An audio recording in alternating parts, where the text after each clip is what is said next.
Good morning student. अब हमारा next topic है refraction of light through a prism. किस तरह से एक प्रिज्म से लाइट का रिफ्रैक्शन होता है, इसको हम पढ़ेंगे। इससे पहले जो हमने चैप्टर में पढ़ा था वो हमने ग्लास स्लैब से पढ़ा था, ट्रांसपेरेंट ग्लास स्लैब। तो सबसे पहले हम आपको बता देते हैं प्रिज्म कैसा होता है।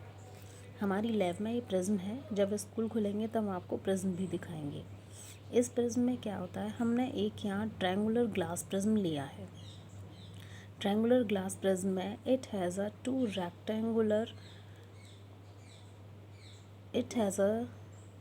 Triangular base.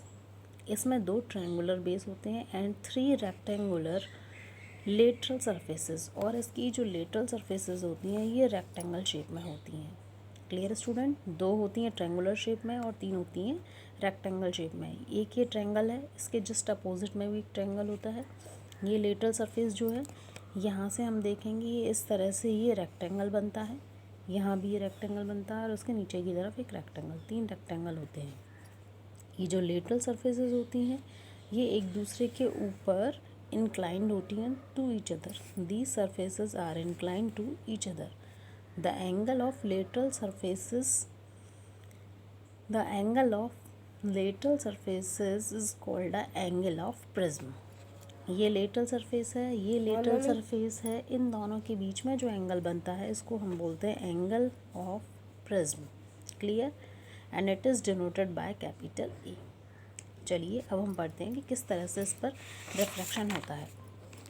तो हमने माना here PE is a incident ray, PE is a incident ray and EF is a refracted ray and FS is the emergent ray. Clear student? ये PE रे है जो हमने ग्लास प्रिज्म पर डाली हुई है। जिस पॉइंट पर डालते हैं इंसिडेंट करती है, नॉर्मल के साथ जो एंगल बनता है वो एंगल ऑफ इंसिडेंट हो जाएगा।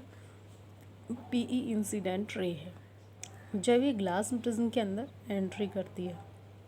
इससे पहले हमने पढ़ा था जब रिफ्रैक्शन में मीडियम चेंज होता है तो जो लाइट रे होती है उसकी डायरेक्शन भी चेंज हो जाती है। तो हम देखेंगे ये एयर टू ग्लास में जा रही है, रेयर टू डेंसर मीडियम में जा रही है, तो ये नॉर्मल की ओर आ रही है। फिर ये ग्लास से बाहर दोबारा से एयर में जाती है तो ये नॉर्मल से दूर हट जाती है। Clear student? ये चीज़ आपको क्लियर हुई? तो ये PE हमारी इंसिडेंट रे है, EF हमारी रिफ्रैक्टेड रे है एंड FS इज़ इमर्ज्ड रे। इसको इमर्ज्ड रे बोलते हैं।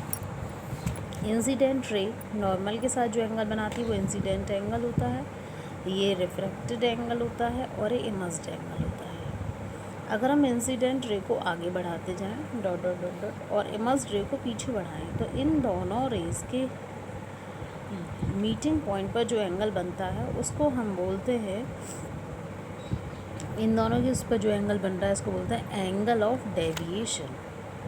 क्या बोलते हैं स्टूडेंट? इसको बोलते हैं हम एंगल ऑफ डेविएशन।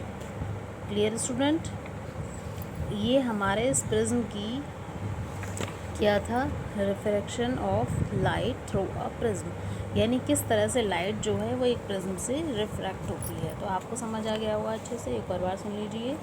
जो PE हमारी इंसिडेंट रे है, जब हम प्रिज्म पर डालते हैं तो ये इस पॉइंट पर यहाँ पर इंसिडेंट एंगल बनाती है, फिर ये प्रिज्म के अंदर चलती है तो ये नॉर्मल की ओर झुक जाती है, फिर ये यहाँ से बाहर निकलती है तो नॉर्मल से दूर हट जाती है। क्यों? क्योंकि मीडियम चेंज हो जाता है। यहाँ पर मीडियम रेयर टू डेंस था, यहाँ पर डेंस टू रेयर मीडियम हो गया। Clear student?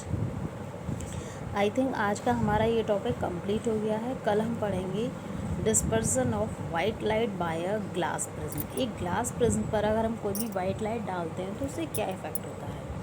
आज आप केवल इसी को पढ़ेंगे और इसको कंप्लीट कर लेंगे। डायग्राम आपको बहुत अच्छा सा बनाना है और इसकी थ्योरी पूरी कंप्लीट लिखनी है। Okay student, thank you.